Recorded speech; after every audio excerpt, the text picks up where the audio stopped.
Alors, Stéphane Poli, c'est un passionné de la cuisine. Et comme souvent, c'est venu par la grand-mère qui avait un restaurant, puis son père qui est passionné de cuisine. Tous ces gens-là habitent à Salaise-sur-Sanne, au nord de nos départements, là, au pied du Condrieu. Alors, le petit Stéphane, tout petit, ça lui prend parce qu'il veut quitter l'école. Il ne peut plus rester entre quatre murs. Il veut aller dans ce qu'il aime, dans les odeurs, dans les bruits de casserole. Bref, en troisième, juste après son BEPC, il va partir en apprentissage. Et là, on montre la capacité d'une entreprise à former les talents de demain. Il va faire une semaine au restaurant, une semaine à l'école. Alors, il va commencer à Chavanay.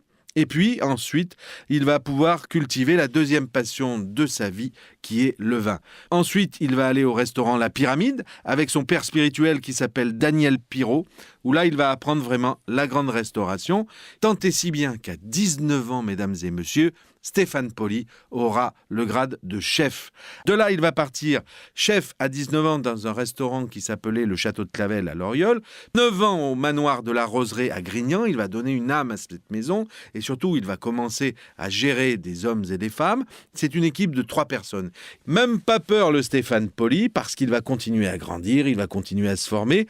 Et au moment où les autres partent en vacances, lui, il ira faire l'école Ducasse, apprendre la pâtisserie, apprendre à évoluer dans ce métier, apprendre à évoluer dans la première division, vous dis-je. Et puis, ça sera le golf de la Valdaine. Là, il y a 28 personnes, de 99 à 2006. Et enfin, c'est la grande aventure de sa vie, puisqu'il rencontre son homonyme, Monsieur Poli, P-O-L-I. Alors lui, c'est un Corse qui est propriétaire du casino de Vals-les-Bains et qui dit « Je veux créer un restaurant étoilé ». On va partir de zéro, Stéphane. Tiens-moi la main, moi je tiens la tienne. Et à tous les deux, ils vont créer ce magnifique endroit qui est le restaurant Le Vivarais à Vals-les-Bains. Alors, 6 personnes, plus le chef, 5 personnes en salle. Le casino, c'est 2007 l'ouverture. Et l'étoile, le macaron Michelin, arrive en février 2015. Notre Stéphane Poli, il a 45 ans, c'est un homme en pleine maturité. Et 2016, il va avoir la plus belle étoile de sa vie, puisque va arriver la petite Léonie, qui aujourd'hui a 5 mois et qui vraiment lui met plus que des étoiles dans les yeux et dans le cœur. Le macaron Michelin, ça augmente la fréquentation du restaurant de 20%. Ça fait que Vals-les-Bains devient une destination.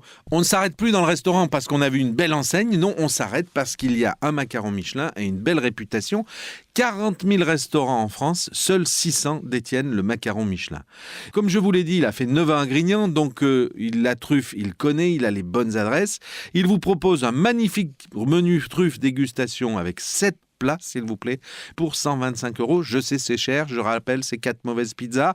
C'est un menu extraordinaire où on va vous faire du céleri avec une crème de mascarpone et du jus de volaille. On va aussi vous amener un magnifique, superbe pavé de cabillaud qui va être clouté, s'il vous plaît, avec les truffes. Et on va faire cuire ça 5 minutes vapeur. On va capturer tous les arômes de la truffe. On va faire aussi un risotto cannelloni à la truffe. Bref, il va avoir plus de 500 références en cave parce que tous les producteur de la vallée du Rhône, il les connaît. Il va même jusqu'en Bourgogne ou à Bordeaux. Allez donc faire un tour à Vals-les-Bains. Allez jouer au casino peut-être, mais surtout, allez faire un bon casse-croûte parce que là, vous êtes sûr de gagner, vous ne pouvez pas perdre en qualité, en bonheur gustatif et surtout rencontrer un type formidable qui s'appelle Stéphane Poli.